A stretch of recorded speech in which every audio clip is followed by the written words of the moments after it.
నమస్తే welcome to KK news నేను శ్రీదేవి ఏపీలో కూటమి అధికారంలోకి వచ్చి 7 నెలలు అవుతుంది కేబినెట్ లో ఒక మంత్రి పదవి ఖాళీగానే ఉంది దానిని జనసేన ప్రధాన కార్యదర్శి నాగబాబుతో భర్తీ చేస్తామని చంద్రబాబు ప్రకటించిన సంగతి తెలిసిందే ఈ తరుణంలో మంత్రివర్గ పునర్వ్యవస్థీకరణకు సిద్ధపడుతున్నారు ఇందుకు ముహూర్తం కూడా ఖరారు చేశారు అయితే మంత్రిగా ఒక్క నాగబాబు మాత్రమే ప్రమాణ స్వీకారం చేయడం లేదని ఆయనతో పాటు మరో నేత కూడా మంత్రిగా ప్రమాణ స్వీకారం చేస్తారని ప్రచారం నడిచింది అయితే ఇప్పుడు ఒక ముగ్గురు మంత్రులుగా ప్రమాణ స్వీకారం చేస్తారని ఖాళీగా ఉన్న ఆ మంత్రి పదవి నాగబాబుకు ఇవ్వగా మరో 2 మంత్రులను రాజీనామా చేయించి వారి స్థానంలో కొత్త వారిని నియమిస్తారా అని ప్రచారం నడుస్తోంది అయితే 7 నెలల కిందటే మంత్రులుగా బాధ్యత స్వీకరించారు అప్పుడే తొలగిస్తారు అనడం నమ్మశక్యంగా లేదు అయితే ఈ ఎన్నికల్లో కూటమి అనూహ్య విజయం సాధించింది 3 పార్టీల ఉమ్మడి ప్రభుత్వం కొలువుదీరింది 3 పార్టీలకు మంత్రివర్గంలో స్థానం దక్కింది ఇక జనసేనకు 3 మంత్రి పదవులు ఇవ్వగా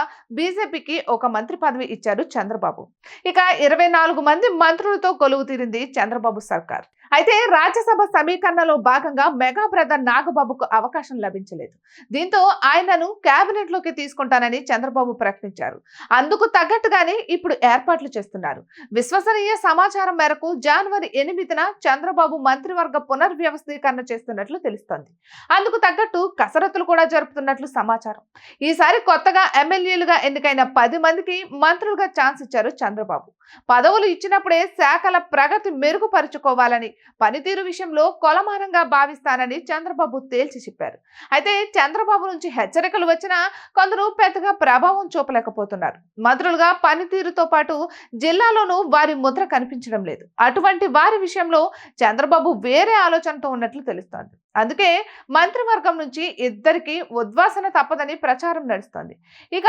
ప్రధానంగా ఉత్తరాంధ్రకు చెందిన ఒక జూనియర్ గోదావరి జిల్లాలకు చెందిన మరో నేతను తొలగిస్తారని టాక్ నడుస్తోంది తొలగించిన వారి ప్లేస్ లో టీడీపీ రాష్ట్ర అధ్యక్షుడు గాజువాక ఎమ్మెల్యే పల్లా శ్రీనివాస్ కు ఛాన్స్ ఇస్తారని సమాచారం ఇక మరో పదవి ఎవరికి ఇస్తారా అన్నదే ఇప్పుడు మిస్టరీగా మారింది ఇటువంటి మరెన్నో వీడియోస్ కోసం మా ఛానల్ ని సబ్స్క్రైబ్ చేసుకోండి